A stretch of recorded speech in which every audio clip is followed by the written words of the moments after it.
perdónenos. Vamos a estar un ratito sentados. Pero usted le diga a su hermano que está a su lado, mirándole a los ojos y tomándole de la mano: yo sé que Dios me ama.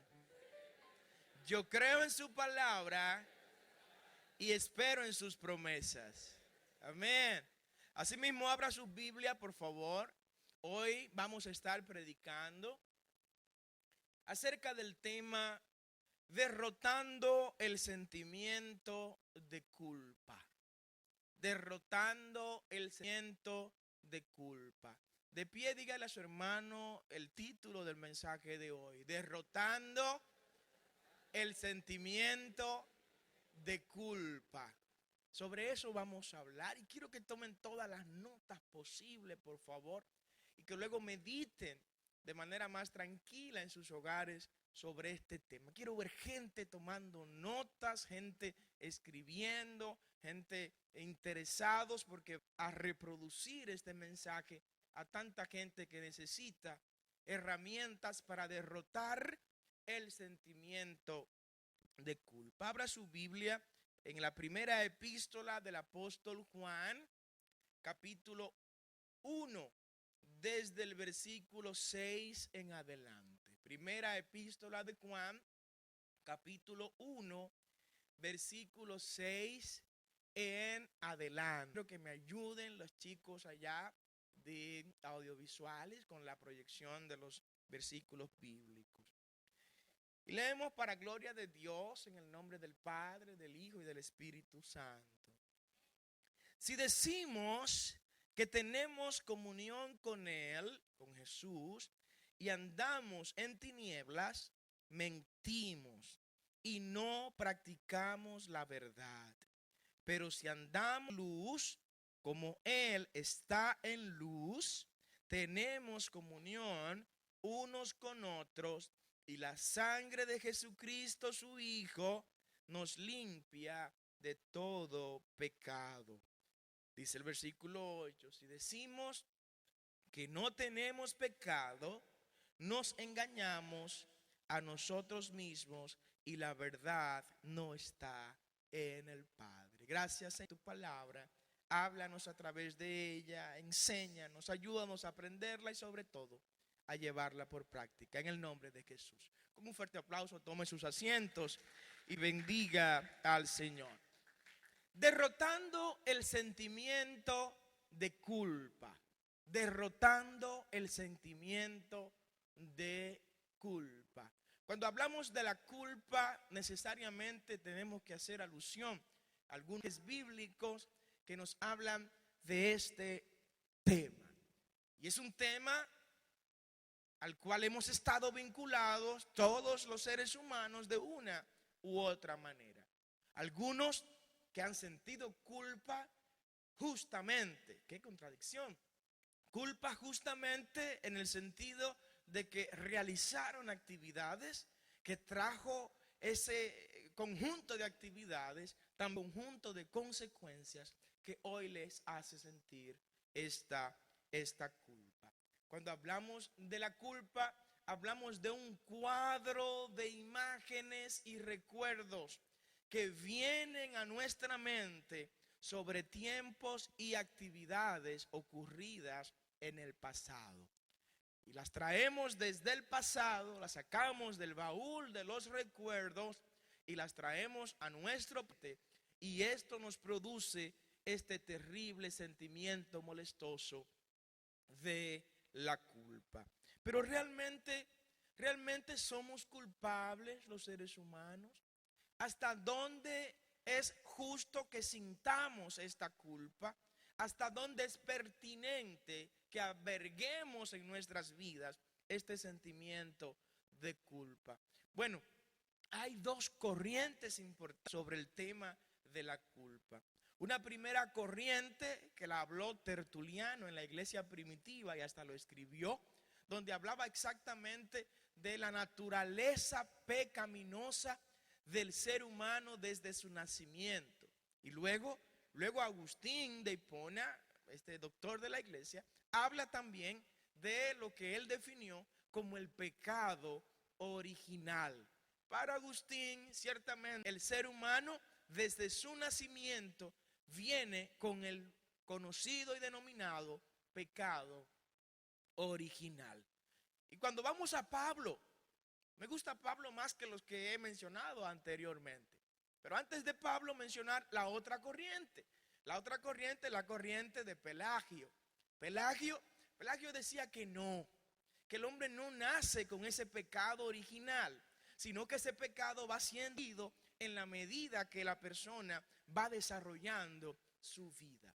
El apóstol Pablo nos habla de que todos hemos pecado, de que el ser humano de una u otra manera está impactado hasta espiritualmente en el plano genético por el pecado. Y Pablo dice en la epístola a los Romanos, capítulo 3, versículo 23, por cuanto todos pecamos, estamos destituidos de la gloria de Dios. Amén. El pecado está en nosotros. Y el pecado, con ese pecado original que realmente hemos venido producto de la caída de los primeros padres de la raza humana, pues así como hemos heredado rasgos genéticos físicos, también en el plano espiritual, el ser humano, el género humano, ha heredado lamentablemente ese pecado. Por eso nadie puede decir: yo no necesito arrepentirme, yo no necesito convertirme a Cristo. Nadie puede decir: yo soy lo suficientemente bueno como para no dejarme lavar por la sangre de Cristo. Porque todos hemos pecado. Usted no mató, usted no robó, usted no fornicó, usted no adulteró, pero no aceptó a Cristo como Salvador. Bueno, usted va a ir al infierno, lamentablemente, habiendo sido un buen ciudadano. ¿Alguien puede darle un aplauso al Señor en esta hora? Amén. Es como aquella persona, bueno, que no come de nada, que come muy sano, que come muy bien, y hay que comer sano. Amén. Pero alguien un poco irresponsable le diría: qué pena, te vas a morir sano. Amén. Porque al fin de cuentas todos vamos a morir. Evidentemente los que comemos sano haremos un poco más, si Dios lo permite, que los que viven comiendo por ahí comida chatarra y bebiendo bebidas gaseosas, cancerígenas y demás. ¿Se puso bravo alguien en este día? Amén. Gloria al Señor por eso. Cuando hablamos de la culpa, tenemos que hablar de este sentimiento que nos trae, como dijimos, este conjunto de imágenes, de recuerdos, de pensamientos, de personas, de lugares que nos hacen sentir que somos indignos de disfrutar de la gracia de Dios en el presente. Yo quiero que hablemos de eso. Primero, ¿por qué sentimos culpa?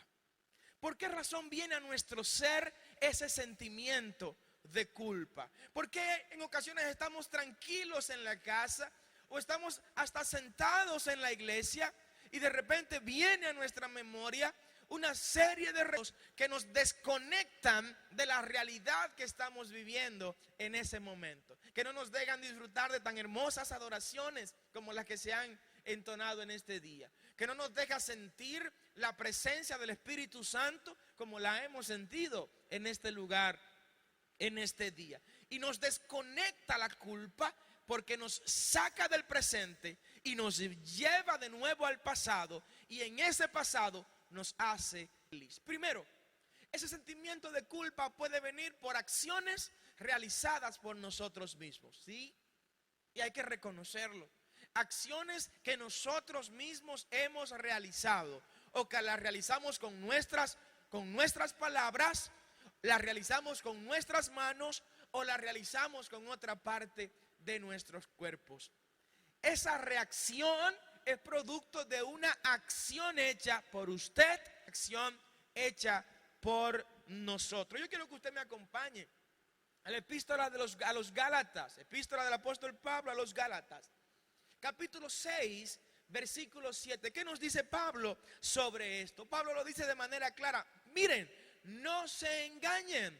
Todo lo que el hombre siembra, eso mismo va a cosechar. Si usted está trabajando en su vida, si usted se ha dedicado a realizar una serie de acciones que mañana van a provocar que los vientos se conviertan en huracanes, pues yo le pido que se prepare, porque cuando venga el mañana, lo que usted está haciendo hoy será un recuerdo que estará en su mente, y eso va a provocarle a usted felicidad o va a provocarle a usted mucha culpabilidad. La culpa se origina por acciones que hicimos en el ayer. En el ayer asesiné a esa persona, hoy siento esa culpa en el presente de haber hecho aquello. En el ayer maltraté a mi pareja, hoy siento la culpa de haberla maltratado y por eso me dejó y se fue de la casa. En el ayer robé, tomé lo que no era mío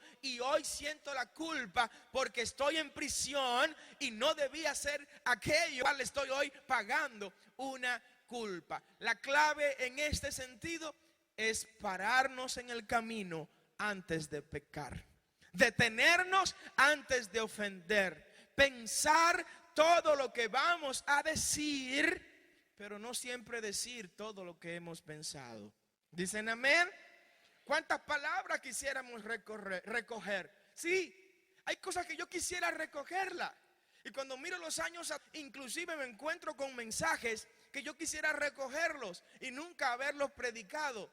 Me encuentro con artículos que hubiera querido nunca haberlos escrito. Me encuentro con diálogos que he realizado en algunos escenarios que quisiera nunca haberlos hecho. Y de verdad que siento que esa culpa por esos errores del pasado lo pudimos haber evitado si hubiéramos filtrado nuestro pensamiento y si hubiéramos dicho solo lo que era para edificación. Alguien puede darle un aplauso al Señor en esta hora. Entonces Pablo nos dice, miren, para que ustedes eviten culpa mañana, tengan cuidado con lo que están sembrando en el día de hoy. Si usted está sembrando hoy irresponsabilidad en sus funciones laborales, si está sembrando hoy irresponsabilidad en sus compromisos matrimoniales como padre de familia, como madre de familia, tranquila, es cuestión de tiempo para que usted empiece a cosechar lo que usted está sembrando. Y cuando venga el sentimiento de la culpa, no responsabilice por favor a nadie más si usted es el culpable de lo que usted está sintiendo. Y no se me ponga bravo en esta hora por eso, pero tengo que decirlo. Hay sentimientos de culpa que nosotros mismos somos los responsables de que estén en nuestras memorias, porque fuimos quienes actuamos para que eso ocurriera. Hay otras razones por las que puede venir ese sentimiento de culpa. Sí, por acciones de otras personas.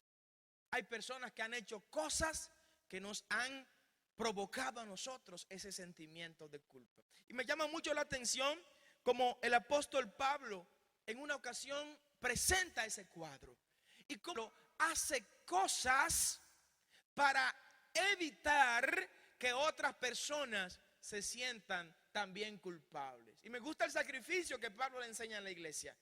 Pablo enseña a la iglesia a sacrificarse de la siguiente manera y lo hace en 1 Corintios. Tome nota, por favor. 1 Corintios capítulo 9, desde el versículo 19 en adelante. Y dice Pablo, por lo cual, siendo libre de todos, me he hecho de todos para ganarme a un mayor número de personas. O sea, para evitar que la gente tome o busque excusas de la culpabilidad ante el trono de la gracia, Pablo decidió sacrificarse. Y sigue diciendo en el versículo 20, me he hecho a los judíos, a los que están sujetos a la ley, como sujeto a la ley, para ganar a los que están sujetos a la ley.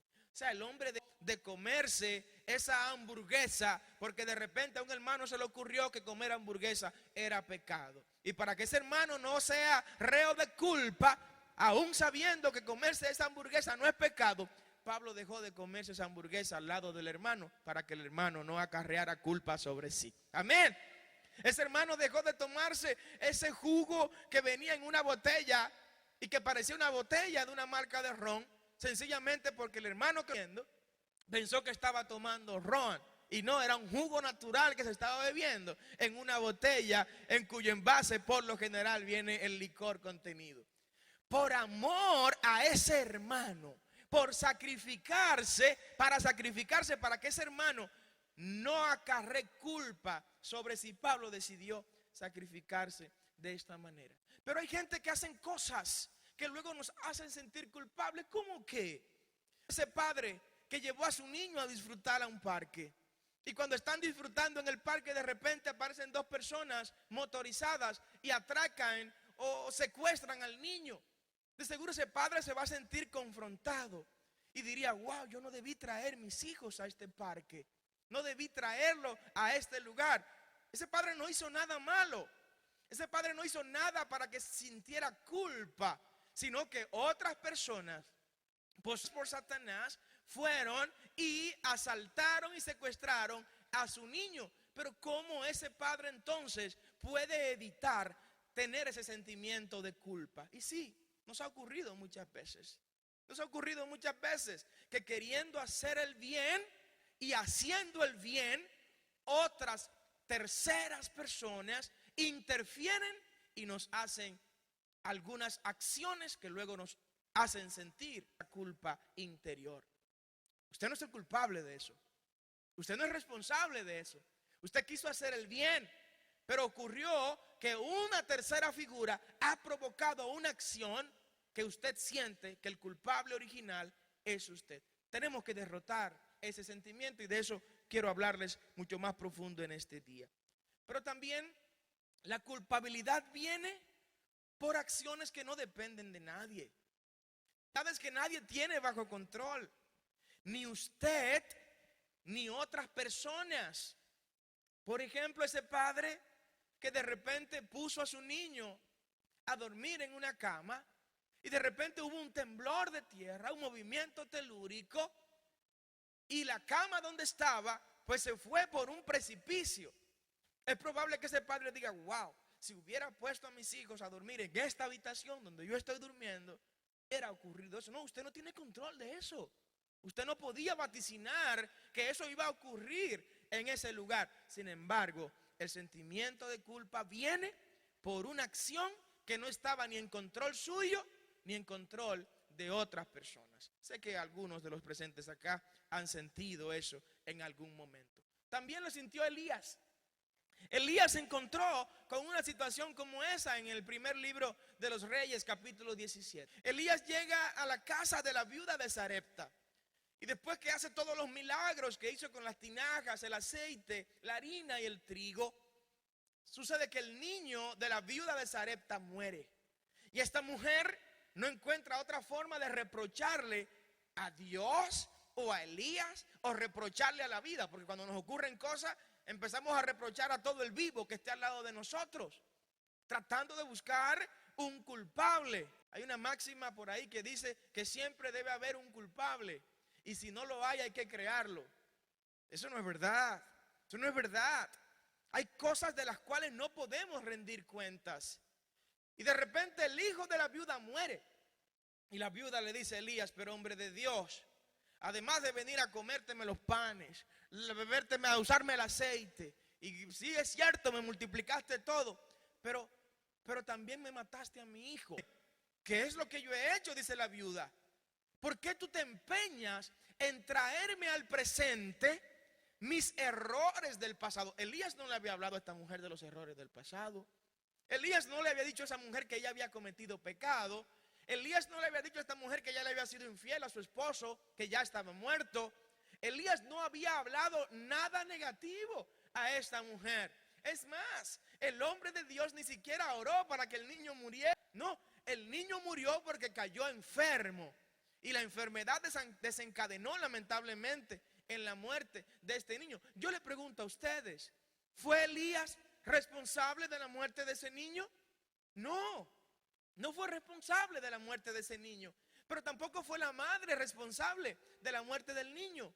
Ni fue tampoco el mismo niño responsable, o culpable más bien, de la muerte suya. De ninguna manera. ocurrió porque dentro de los planes de Dios estaba Él manifestarse, como minutos después lo hizo cuando Elías oró por el niño, se lanzó 3 veces sobre su cuerpo y el niño retomó la vida y volvió a vivir. Ahí no hubo culpa de nadie, lo que hubo fue un proceso para que Dios se glorificara en esa casa. Denle ese aplauso fuerte al Señor. Y esto es importante. Y esto es importante, no nos dejemos confundir por el enemigo. Porque el enemigo nos va a meter en la mente que cosas que ocurren alrededor nuestro son muchas veces culpa nuestra sin serlo. Que son responsabilidad nuestra sin ser responsabilidad de nosotros. Y quiero hablarle también sobre qué perfil vemos, qué características notamos en los momentos en que el sentimiento de culpa nos está derrotando. ¿Cómo sabemos que el sentimiento de culpa nos está derrotando? Acompáñenme conmigo, por favor, a la epístola de San Pablo a los Colosenses, capítulo 2, versículo 13. Cuando estamos siendo arropados, derrotados por ese sentimiento de culpa. Primero, cuando no aceptamos el perdón del Señor. Cuando no reconocemos que ya fuimos perdonados. Cuando damos vueltas y vueltas a nuestra mente, removiendo el pasado, para al final del camino llegar a una triste conclusión de que no hemos sido perdonados.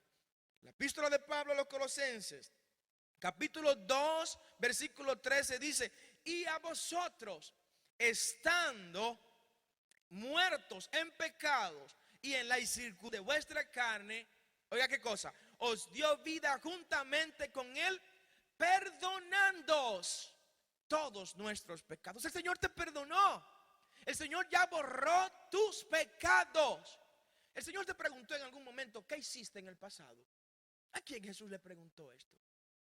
Jesús no te preguntó, no investigó sobre tu pasado. Jesús no hurgó en tus errores del ayer.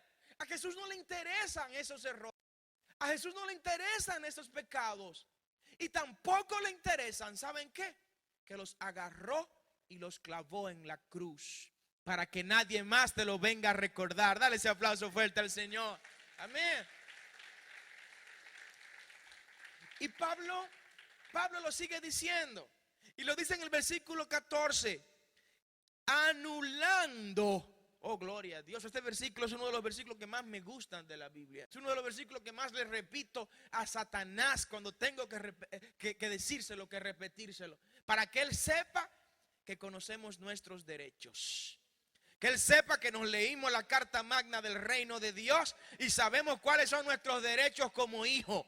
Que él sepa que no nos vamos a dejar confundir, que aunque él venga como un río, sabemos que va Jehová a levantar bandera en favor de nosotros. Amén. Que él sepa que no está bregando con que no conocen cuáles son sus cartas de derechos, sus Bill of Rights, como dirían los norteamericanos. Conocemos lo que nos toca, conocemos a qué tenemos acceso. Y cuando leo este versículo 14 de la epístola a los Colosenses, en el capítulo 2, me lleno de emoción y de pasión cristiana. Y dice: anulando. Oh, gloria a Dios. Quisiera que lo repitan conmigo, por favor. Vamos, anulando el acta de los decretos que había contra nosotros. Y oiga qué cosa, que nos era contraria. Repítalo conmigo, que nos era contraria. Quitándola de en medio y clavándola en la cruz. Dale ese aplauso fuerte al Señor. Qué lindo es nuestro Rey. Amén. Satanás, como nuestro acusador, iba constantemente con sentencia ante el Rey eterno. Y le decía: mira, Padre, ese muchacho que va a la iglesia, que ora, que ayuna, pero recuérdate que él hizo esto. ¿Sabe qué hizo Jesús? En un momento que Satanás se la entregó al Padre, se la arrancó de la mano. Pásame eso. Pásame eso. Y empezó a leer Jesús los nombres.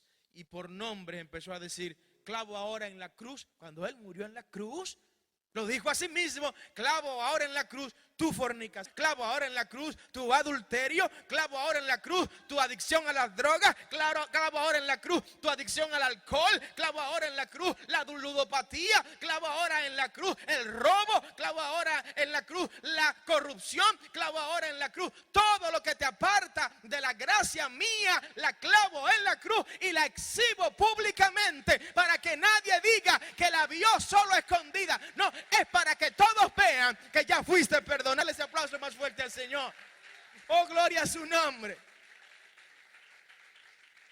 Y sigue diciendo Pablo: y despojando, en el versículo 15, memorice esta cita bíblica, y despojando a los principados, a las potestades, los exhibió públicamente. Esa fue una paliza que no fue en secreto, O sea, la paliza que Jesús le dio a Satanás y a todos sus séquitos no fue en secreto. Lo hizo en la cruz, allá en el punto más alto del Gólgota, para que todos vean la linchazón que sufrió Satanás cuando Cristo murió en la cruz. Y que luego fue rematado con la resurrección. Denle ese aplauso fuerte al Señor. Entonces me gusta cómo termina Pablo esta última parte en el versículo 16. ¿Saben para qué? Cristo hizo esto. Hermoso nuestro Cristo. Cristo hizo esto en el versículo 16 para que nadie os juzgue. Para que nadie os juzgue. Para que nadie venga a traerle a usted a memoria. Cuando hablo de nadie me refiero a ningún ente material ni ente espiritual. Ni humanos ni espíritus, que nadie venga a recordarle su vida pasada. Que su vida pasada quedó crucificada juntamente con Cristo allá en la cruz del Calvario. El que quiera hablar de la vida pasada mía, que se vaya a la cruz. Y allá en la cruz va a encontrar una sentencia que dice: tú eres inocente, ya tú no eres culpable, tú estás limpio de todo pecado. En la cruz quedó clavado tu pecado y tu pasado. Amén. Qué lindo es el Señor. Tú quieres mi pasado, vete a la cruz. No me lo digas a mí. Ve, háblale al que lo clavó en la cruz y repróchale a él porque me perdonó. Repróchale a él porque me limpió. Repróchale a él porque me hizo nueva criatura. No me lo digas a mí. Oh, me gusta este hombre que fue sanado por Cristo y fue sanado un día sábado. Y este hombre agarra su lecho, agarra la alfombra y la ha tirado en el piso.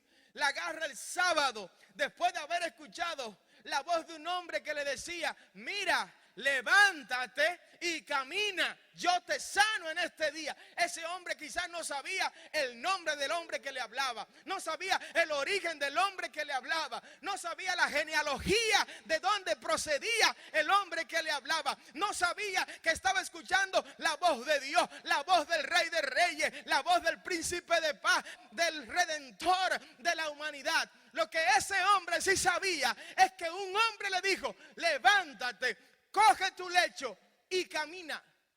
Y ni tonto ni perezoso, cogió su lecho, se lo tiró al hombro y comenzó a caminar.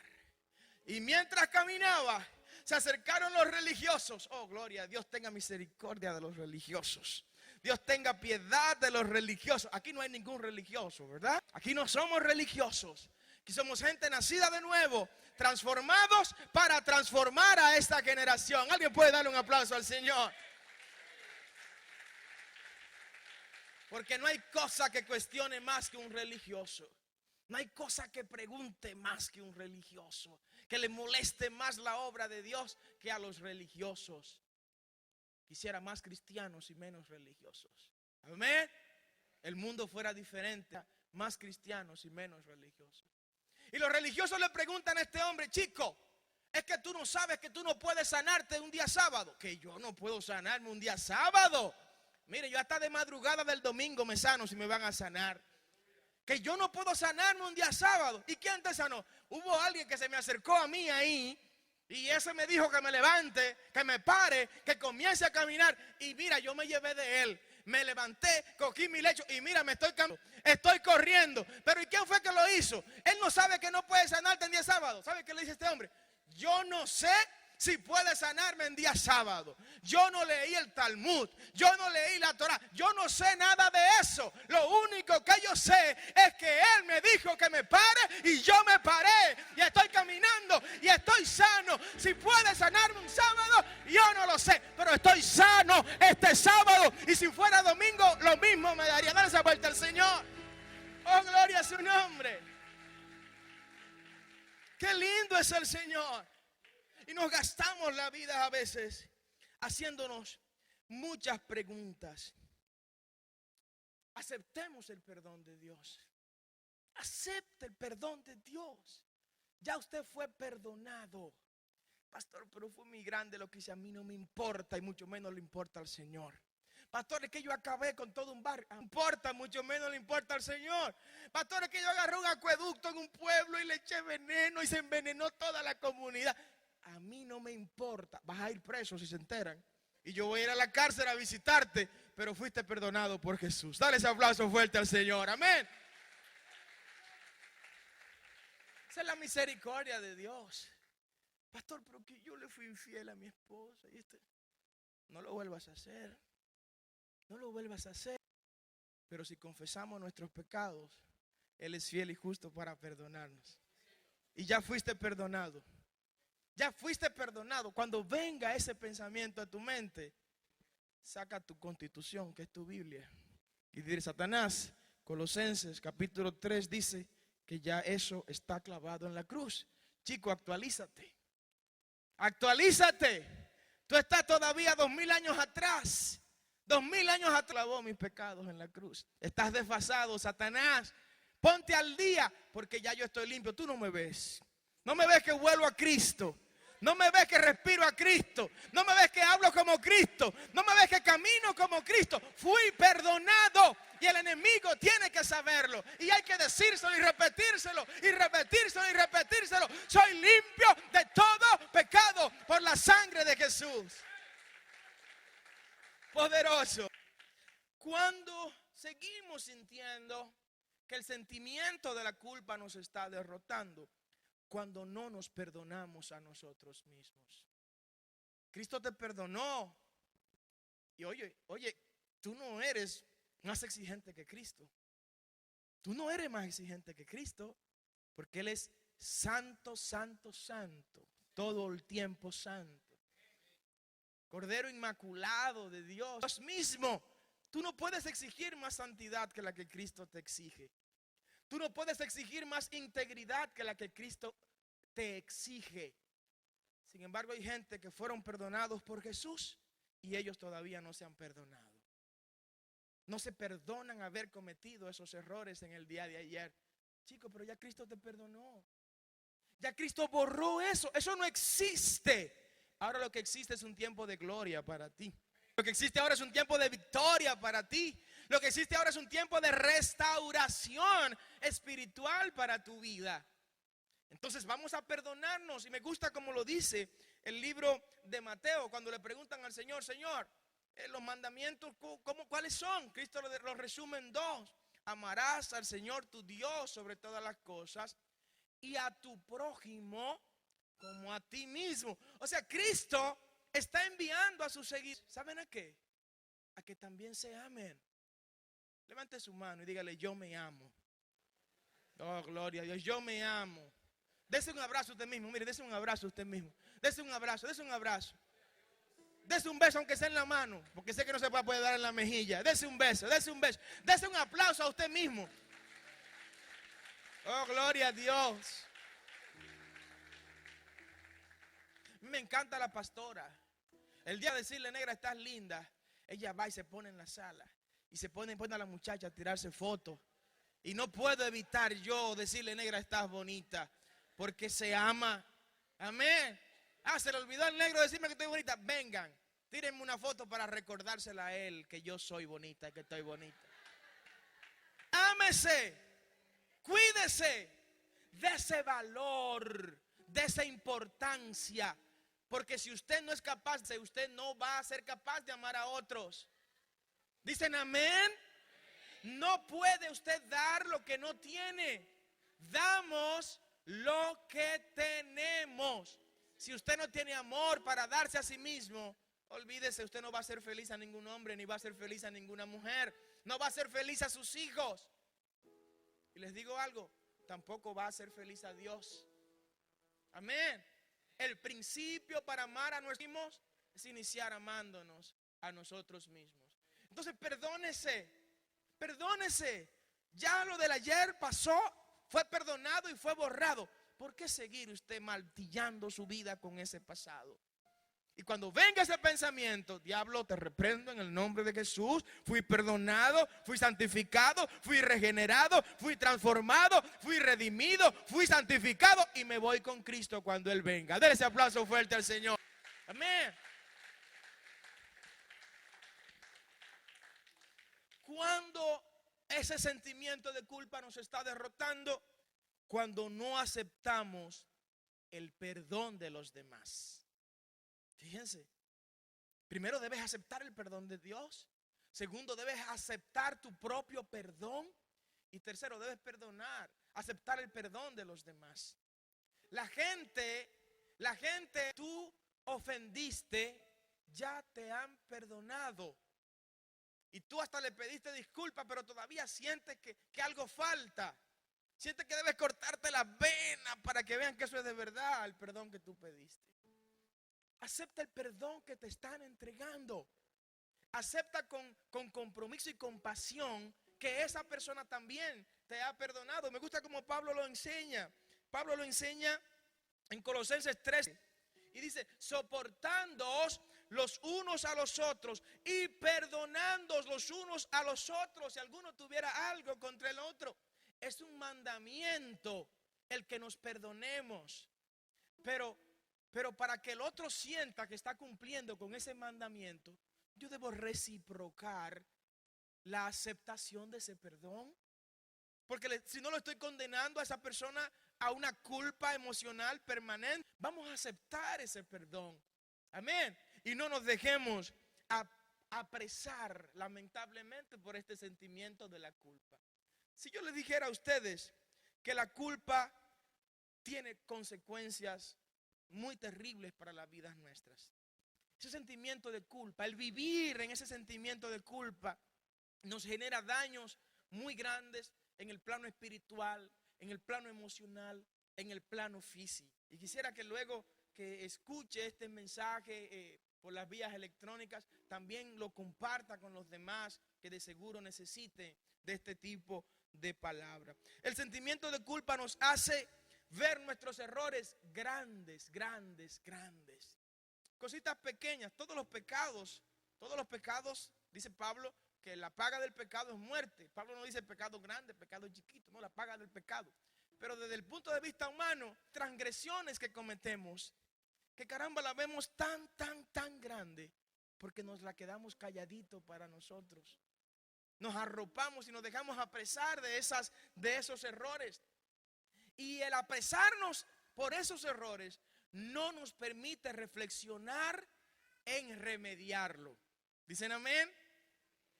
Cuando usted se deja abrazar por la culpa, está dedicándole un tiempo a ese sufrimiento que pudiera ser un tiempo valioso para invertirlo en corregir el error que nos está provocando esa culpa. Me doy a entender en esta tarde, ¿verdad? Usted invertir este tiempo en remediar los errores y en crear las condiciones para que no se repitan estos errores es mucho más importante que quedarse siendo presa de la culpa que nos hace ver nuestros errores como si fueran icebergs o si fueran los hielos de la Antártida de grande, cuando son pequeños. La culpa provoca eso.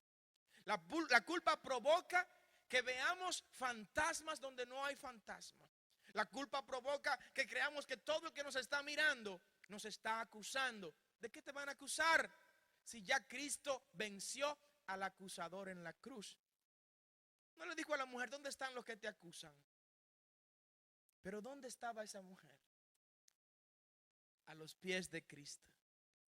Cuando fueron con las piedras, cuando fueron con los peñones, con los callaos, Cuando fueron a morderla hasta con los dientes a esta pobre mujer, esta mujer encontró el mejor lugar donde estar, a los pies de Cristo. Y a los pies de Cristo, esta mujer, ¿qué depositó? Porque Cristo no le dijo a ella que ella no era fácil. No. Cristo no habló mentira. Cristo no le dijo que ella había hecho estaba bien. ¿Verdad que no? Cristo no le dijo a ella, olvídate de eso. No. La mujer depositó su culpa, sus pecados, a los pies de Cristo. Y cuando Cristo le pregunta a ella, luego de haberle dicho a los demás, si alguno de ustedes está libre de pecado, que tire la primera piedra. ¿Usted sabe qué había pasado? Ya Cristo había quitado la culpa de la mujer. Cristo le había quitado, la mujer le llevó su culpa en las manos a Jesús. Padre, Señor, mira mis culpas acá. Y Jesús, adelantándose a lo que iba a pasar en la cruz, se la arrebató de las manos. Venga, pásemela. Y Cristo la cogió la culpa. Cristo cogió todas las culpas de nosotros y las clavó en la cruz. ¿Usted sabe por qué se oscureció aquel momento? ¿Por qué se oscureció el mundo? El sol negó su luz cuando Cristo expiró. ¿Saben por qué? Porque el sol mismo no resistía ver a su creador cargando sobre sí tanta maldad, tanto pecado, tanta culpa. Cristo en la cruz clavó las culpas de todos los seres humanos antes de Cristo, coetáneos a Cristo y después de Cristo. Gloria a Dios por eso, porque ahí estamos nosotros. Denle un aplauso fuerte al Señor. Y la razón por la que Cristo dijo, Dios mío, Eli sabactani, Dios mío, ¿por qué me has desamparado? Cristo sentía que estaba desamparado porque era tan grande la carga de pecado que estaba llevando, que sentía que la presencia de su Padre se había distanciado de él. Porque el pecado nos distancia de Cristo. El pecado nos dice Dios.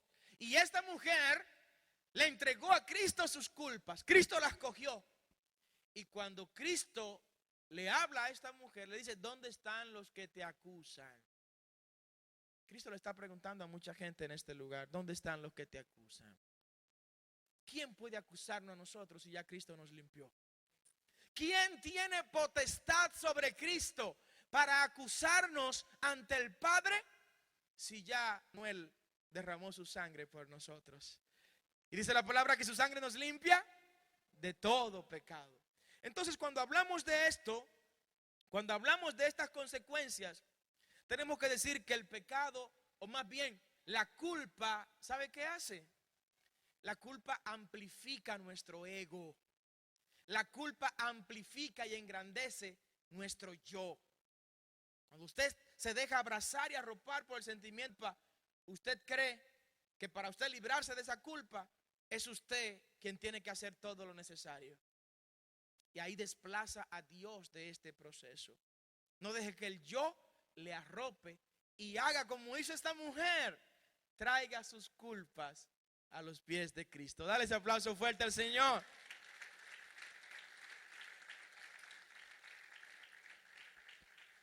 Cuando nos sentimos arropados por este sentimiento de culpa, queremos hacer cosas y ejercicios espirituales. ¿Saben para qué? Para quitar esta culpa. Y nos metemos muchas veces en largas y grandes y consecutivas jornadas de ayuno y oración. Y nos metemos en muchos sacrificios espirituales, creyendo que con esos sacrificios espirituales vamos a lograr que esa culpa salga de nosotros.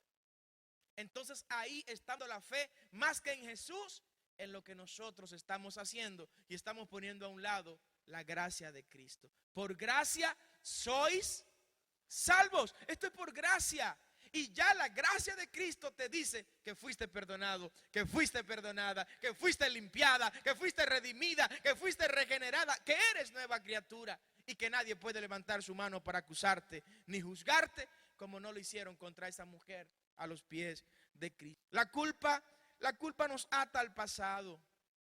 Nos ata al pasado y no nos permite disfrutar este presente de gloria y de gracia que el Señor ha hecho para nosotros. El sentimiento de culpa nos impide reflexionar sobre ese error para no volver a vivirlo. El sentimiento de culpa nos hace herir a la gente que está a nuestro lado.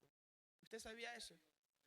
El sentimiento de culpa hace todo lo que estamos al lado tuyo, nos sintamos como personas incapaces e incompetentes de hacerte feliz. ¿Dicen amén? El sentimiento de culpa no nos deja disfrutar a la gente que está a nuestro lado. Y lo hemos vivido eso muchas veces con personas que fueron violadas en su adolescencia o en su niñez. A menos que Dios intervenga en ese proceso, no disfrutan su matrimonio, no disfrutan de su esposo. Y hacen sentir a su esposo como si fuera el verdaderamente culpable, el verdadero culpable de lo que está ocurriendo en su vida. Cuando no, ni su esposo ni ella son culpables. Y ya no interesa quién fue el culpable, porque Cristo clavó la culpa en la cruz para que disfrutes el presente.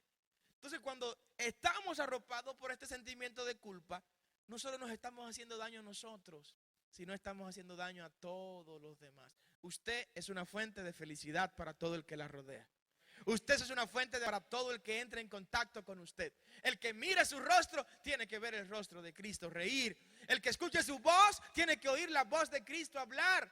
El que tome sus manos al saludarle debe sentir, no le llame una corriente simple, tiene que sentir la influencia del Espíritu Santo cuando usted le pone las manos. Porque usted es el embajador de Cristo en esta generación. El sentimiento de culpa cierra nuestros oídos. Voz de Dios. Lamentablemente tengo que decirlo. Cuando usted se deja arropar por el sentimiento de culpa, sus oídos se cierran a la voz de Dios y solo escucha la voz de la culpa.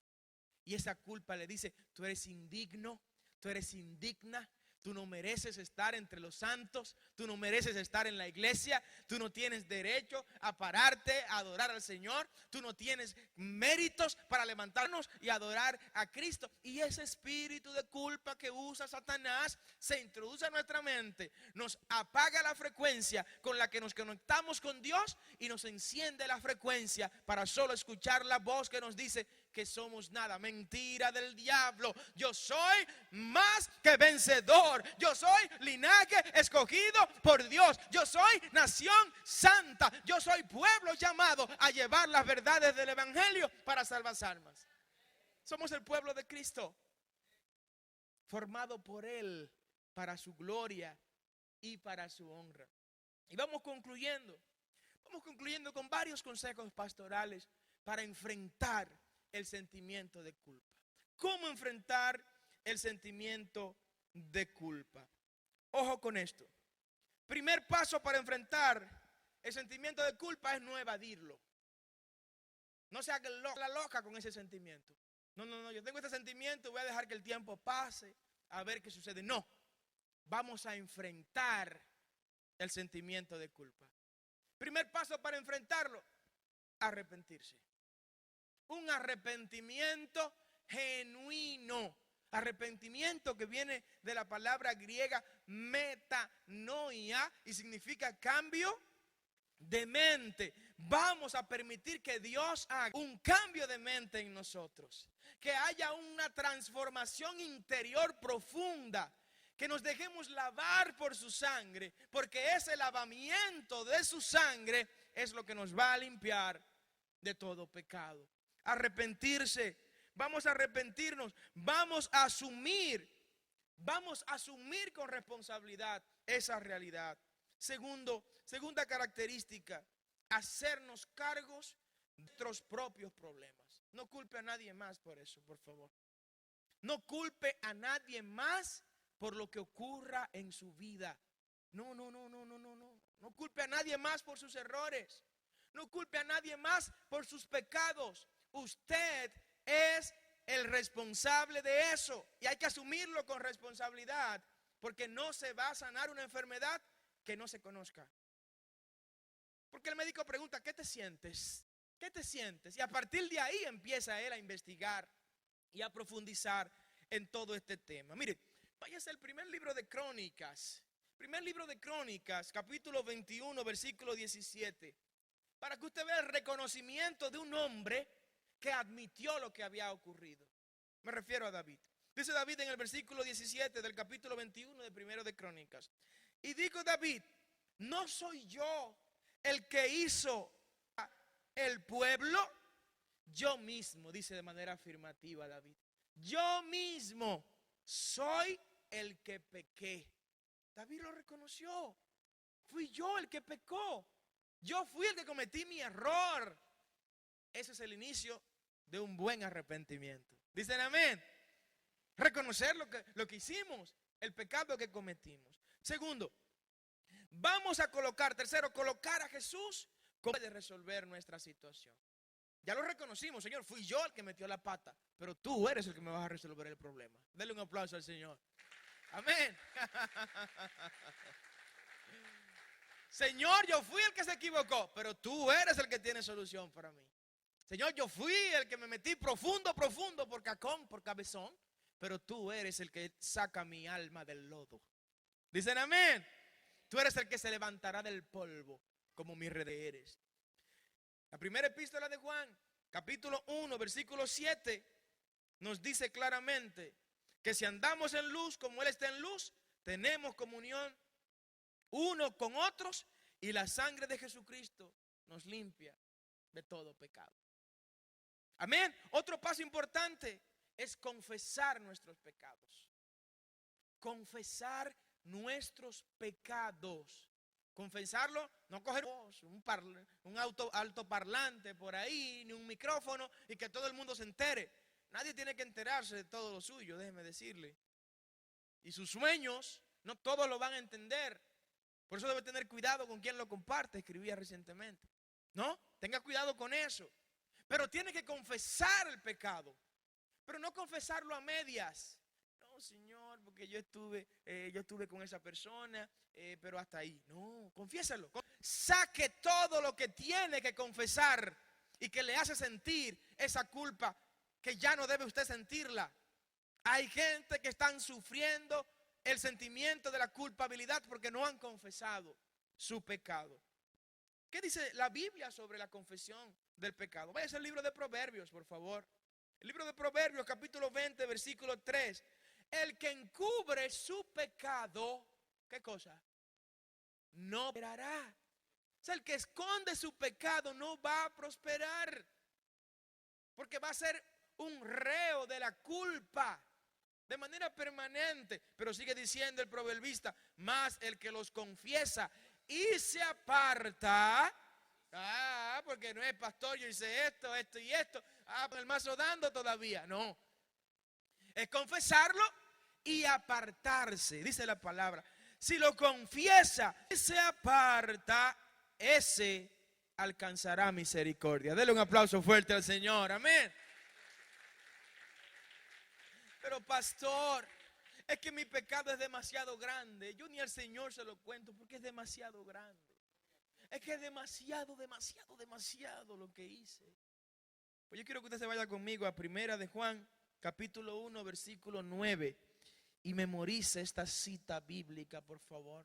Si confesamos nuestros pecados, Él es fiel y justo para perdonarnos nuestros pecados y limpiarnos de toda maldad. Así que no me hable del tamaño del pecado, háblame de la poderosa sangre de Cristo. Aquí no importa el pecado, aquí importa la sangre de Cristo, que es la que nos limpia de todos ellos. Y concluyendo ya, quiero decirle cómo prevenir. Pastor, ¿qué puedo hacer para mañana yo no sentir culpa? No pecar en el día de hoy. Usted no quiere sentir culpa mañana, no peque en el día de hoy. No tiene que explorar el pecado para saber que el pecado trae consecuencias negativas. No, pero que cada mundo es una cabeza. Mentira del diablo, cada mundo no es una cabeza. Hay un solo mundo y hay muchas cabezas. Dicen amén. No, pero que cada mundo tiene que vivir su propia. Mentira del diablo. Las experiencias negativas de los demás, yo las voy a aprender para no sufrir lo que ellos están sufriendo. ¿Me doy a entender? Las experiencias de los demás hay que aprenderla. Ese que se dedicó hace 2, 3, 4 años, hoy tiene su matrimonio destruido y su cuerpo destruido Entonces usted no tiene que vivir esa experiencia para saber que esa es la consecuencia de ese pecado. Aquel casado que se puso a estar inventando y que se puso a estar picando un chin aquí, picando un chin allá, picando un chin allá, porque era muy bonito, porque iba al gimnasio, porque tenía un cuerpo esbelto. Bueno, usted vio cómo terminó, ¿verdad? Terminó sin esposa, terminó sin los hijos, el divorcio destruyó todo. Usted va a vivir esa experiencia para usted saber que eso va a traer eso como consecuencia. No hay que vivir las experiencias. El mundo te enseña una serie de cosas que aquí en la iglesia tenemos que sacarte para que la gente construya el carácter de Cristo. Amén. Las experiencias de mis hermanos yo las escucho. Si son positivas las voy a reproducir. Si son negativas, fuera. Te quitaste, te fuiste, ¿qué dice? Amén. De eso se trata. De eso se trata. No cometan pecado. Ahora, dice el apóstol Juan, si pecan, abogados tenemos para con Dios, Jesucristo el justo. El primer consejo es no metan la mano, no cometan errores con el pecado. Pero si fue tan grande la tentación y estaba flojón, no estabas orando ni ayunando, ni estabas congregándote como debes congregarte, pues levántate, porque Cristo el justo todavía puede perdonarte. Dale ese aplauso fuerte al Señor. Segundo paso para prevenir la culpa. Señores, estemos seguros de que fuimos perdonados. Estemos seguros de que fuimos perdonados. Y quiero que el grupo pase para que nos acompañe en esta adoración. Fuimos perdonados. No importa en qué idioma el enemigo venga a recordarte tus pecados. No importa lo que el enemigo venga a decir en contra tuya. Fuiste perdonado. Y repítale eso a esa voz que viene a usted constantemente. Chico, puede ir a otro lugar porque este que está aquí fue perdonado, fue limpiado, fue transformado, fue regenerado por la sangre de Jesús. Póngase de pie y déle ese aplauso más fuerte al Señor. Dele ese aplauso fuerte a Jesús. Con vida en esta hora si usted fue perdonado. Si usted fue transformado, dele ese aplauso fuerte al Señor. Amén. En la Biblia hay varios ejemplos. Sé que nos hemos extendido un poco, pero es importante. Hay varios ejemplos en la Biblia donde a quienes le fue mal se dejaron arropar por el sentimiento de la culpa. Y le pongo un primer ejemplo. Pedro y Judas cometieron un pecado del mismo tamaño de perverso. ¿Usted había pensado en eso? Pedro y Judas, los dos negaron a Jesús. Pedro y Judas negaron a Jesús. Aquí no hay un Judas, hay muchos Pedro, pero no hay Judas. Negaron a Jesús, pero la culpa llevó a Pedro a los pies de Cristo. Y la culpa llevó a Judas a suicidarse.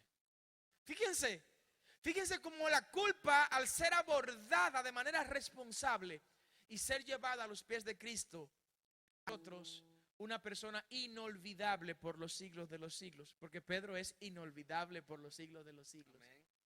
Pero Pedro llevó la culpa a donde Cristo. Otro ejemplo claro que tengo que compartirle a usted es el caso de los ladrones en la cruz. No el ladrón bueno y el ladrón malo, porque todos los ladrones son malos, ¿verdad, Germán? Gloria a Dios. Todos los ladrones son perversos, son terribles. Pero ahí en el Gólgota hubo un ladrón que llevó la culpa a los pies de Cristo. Le dijo: Señor, mira, yo no estoy convencido de lo que estoy diciendo, pero perdóname y ábreme un pedacito de lugar allá al paraíso cuando tú llegues. Y el Señor le dijo: hoy, esto es para rápido, ya hoy vas a estar conmigo en el paraíso. El otro, la culpa lo llevó a desacreditar a Jesús. Amén. Lleve su culpa a los pies. Y ahí va a encontrar perdón eterno para sus vidas. Ananías y Zafira cometieron un error terrible al mentirle a Dios en la iglesia primitiva. Pero esa culpa no los movió a ellos a pedir perdón por lo que hicieron, sino a tratar de justificarse. Por eso murieron los dos irremisiblemente. David. Qué hombre que pecó tanto como David. Pero David llevó su culpa a los pies de Jehová. Y aunque David cometió muchos errores, llevaba sus culpas a los pies del Señor, porque sabía que un corazón contrito y humillado no desecharía a nuestro Dios. Amén.